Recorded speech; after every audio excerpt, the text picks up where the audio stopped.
Naalala ko na nag-beach kami papuntang Batangas. First time na lang uli namin yun after 16 years. Sa sobrang excited ko, din ako nakatulog. Nag-arkela pa kami ng L300 nun.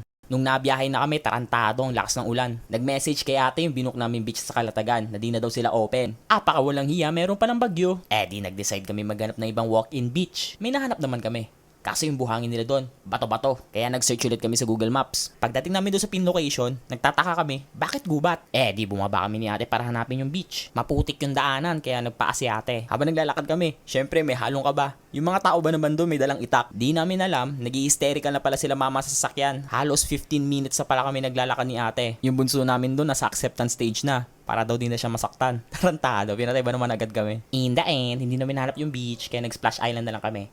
Yun lang. May nangyari sa akin. Gago. Itapon ko to, tapos ito yung mahanap nila. Mas Angel.